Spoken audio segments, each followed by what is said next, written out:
بسم اللہ الرحمن الرحیم۔ السلام علیکم۔ گریڈ 7 تیسری سماعی کا جو ہمارا تیسرا چیپٹر ہے وہ ہے ایک کہانی جس کا نام ہے وہ درخت۔ آئیے اس کی ریڈنگ سٹارٹ کرتے ہیں۔ یہ خبر ہر جگہ پھیل گئی تھی کہ چند روز تک اس درخت کو کاٹ دیا جائے گا جو نہ صرف بہت پرانا بلکہ بڑا گمبھیر تھا۔ گمبھیر کا مطلب ہوتا ہے گھنا۔ قصبے کا بوڑھے سے بوڑھا آدمی بھی اس درخت کی عمر نہیں بتا سکتا تھا۔ اس کی وجہ یہ تھی کہ بڑے بوڑھوں نے بھی اپنے بچپن میں اسے اسی حالت میں دیکھا تھا جس میں 70-80 بلکہ اس سے بھی زیادہ عمر میں دیکھ رہے تھے، اور کسی کو بھی یہ کبھی گمان نہیں ہو سکتا تھا کہ قصبے کا یہ سب سے پرانا درخت 1-1.5 ہفتے کے بعد اس جگہ موجود نہیں ہوگا جہاں اسے بڑی لمبی مدت سے دیکھا جا رہا تھا۔ قصبے کا انتظام کرنے والی کمیٹی درخت کی جگہ پر اور اس کے ارد گرد دفتروں کے لیے کئی عمارتیں بنانے کا ارادہ کر چکی تھی، اور یہ عمارت سازی کا کام درخت کے کٹ جانے کے بعد ہی شروع کیا جا سکتا تھا۔ جی، یہ کہانی ایک درخت کے بارے میں ہے جو کہ بہت پرانا تھا، 70-80 بلکہ 100 سال سے بھی زیادہ پرانا تھا، اور وہ بہت گھنا تھا۔ اس قصبے میں رہنے والا بوڑھے سے بوڑھا آدمی بھی اس کی عمر نہیں بتا سکتا تھا کیونکہ وہ بھی اپنے بچپن سے اس کو دیکھ رہا تھا، اور اب اس درخت کو کاٹنے کی باری آئی تھی کیونکہ وہاں پر بہت سی عمارتیں بنانے کا ارادہ کیا گیا تھا۔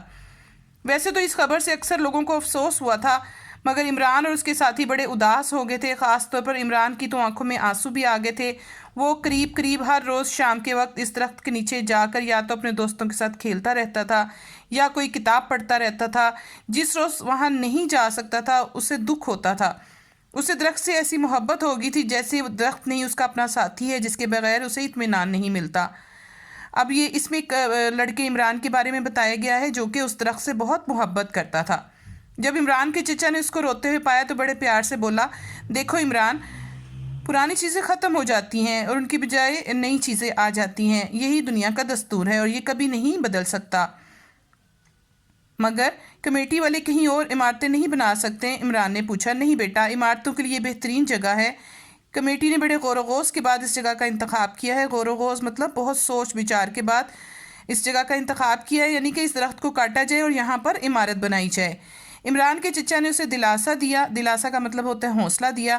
جب تم یہاں خوبصورت عمارتیں دیکھو گے تو خوش ہو جاؤ گے۔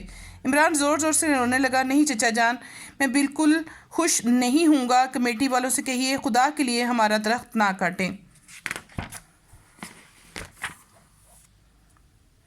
گھر کے سارے بزرگوں نے عمران کو سمجھانے کی کوشش کی لیکن اس کی اداسی بڑھتی ہی گئی۔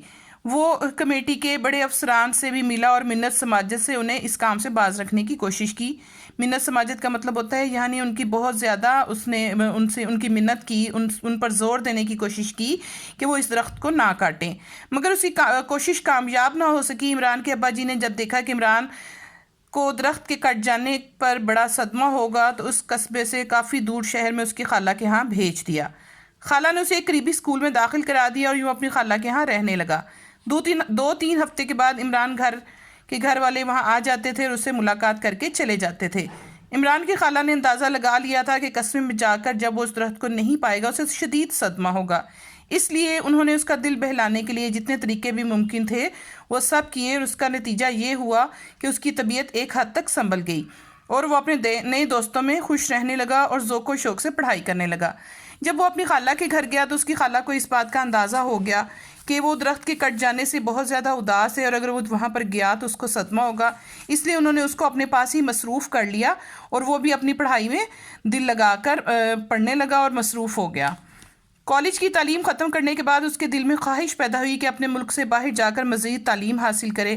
اس کے والد نے اس کا انتظام کر دیا اور وہ امریکہ چلا گیا۔ امریکہ کے قیام کے دوران اسے اپنے قصبے کا ایک پرانا دوست شاہد مل گیا۔ باتوں باتوں میں ماضی کا ذکر چھڑ گیا، اور جس وقت شاہد نے قصبے کے اس درخت کا ذکر کیا جس کے سائے میں وہ کھیلا کرتے تھے تو عمران کے دل میں ایک ہوک سی اٹھی اور وہ اداس ہو گیا۔ ہوک اٹھنا کا مطلب ہوتا ہے کہ اس کو ایک دکھ سا ہوا۔ رات کو سونے سے پہلے عمران کو اپنا پرانا زمانہ یاد آ گیا، اور جب اسے درخت کا خیال آیا تو ایک دم سے اسے یہ محسوس ہوا کہ وہ اب اس بیتے ہوئے دور میں چلا گیا ہے اور درخت کے نیچے اپنے ساتھیوں کے ساتھ کھیل رہا ہے۔ آدھی رات تک وہ سو نہ سکا اور کروٹوں پر کروٹیں لیتا رہا۔